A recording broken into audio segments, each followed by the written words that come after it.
New year వేడుకలకు డబ్బుల కోసం ఆలయంలో చోరీ చేసిన ఇద్దరు స్నేహితులు. నిర్మల్ జిల్లా బైన్సాలోని నాగదేవత ఆలయంలో చుంచుదు చెందిన విశాల్, సంగ రతన్ అనే స్నేహితులు కలిసి నూతన సంవత్సర వేడుకలు చేసుకునేందుకు ఆలయంలో చోరీ చేశారు. ఉండి కానుకలతో పాటు గుడి గంటలను ఎత్తుకెళ్లారు. వాటిని రికవరీ చేసి నిందితులను రిమాండ్కు తరలిస్తున్నట్టు తెలిపిన ఎస్పీ డాక్టర్ జానకి షర్మిల. అలాగే టెంపుల్ చేసేవాళ్ళు ఉంటారు సెపరేట్గా, వాళ్ళు అవే చేస్తూ ఉంటారు. సో అందుకని ఫస్ట్ వాళ్ళు ఈ గడ్డెన బాగుకి వెళ్ళే దారిలో హనుమాన్ టెంపుల్ ఉంటుంది కదా పెద్దది, అది చేద్దామని వెళ్ళారు. అక్కడ వీలుగా లేదు. సో దీనికోసం వచ్చారు. తర్వాత వచ్చాక అక్కడ చూస్తే హుండీలో పెద్దగా లేవు డబ్బులు, కొద్దిగా నాణ్యాలు అవి తీసుకున్నారు. తర్వాత ఇవన్నీ దొంగతనం చేయడం జరిగింది.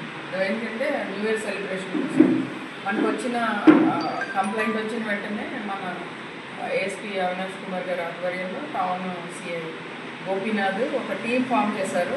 ఆ టీం అంతా కూడా వీళ్ళు ఆ ఏరియాలో యాక్చువల్లీ అన్ఫార్చునేట్లీ ఆ టెంపుల్లో సీసీ కెమెరాస్ లేవు.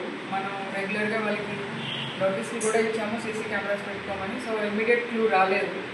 చాలా కష్టపడి బైన్సా మొత్తం దాన్ని అడ్జస్ట్మెంట్ ఏరియాస్లో ఎక్కడెక్కడ సీసీ కెమెరాలు ఉన్నాయని చూసి తర్వాత రకరకాల మనుషులతో మాట్లాడి human intelligence and CC cameras దీంతో ఒక క్లూ వచ్చింది మనకి.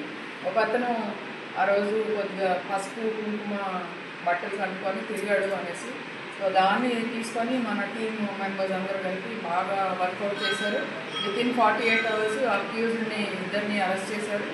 తర్వాత వాళ్ళని యాజ్ ఇట్ ఈజ్ ఆ టెంపుల్లో ఏదైతే పోయిందో అవన్నీ కూడా రికవర్ చేశారు. ఇది చిన్న ఇదే కానీ అనవసరంగా లేకపోని కొంచెం ఎక్కువగా ప్రజలు భక్తుల మనోభావాలు కొద్దిగా దెబ్బతిన్నందుకు ఇమ్మీడియట్గా దీన్ని వీరు సాల్వ్ చేసినందుకు ఏఎస్పీ బైన్సా అవినాష్ కుమార్ గారిని అభినందిస్తున్నా. అలాగే మన టౌన్ సిఐ అండ్ టీమ్ వీళ్ళందరినీ కూడా I congratulate all of them for detecting it very soon. Thank you.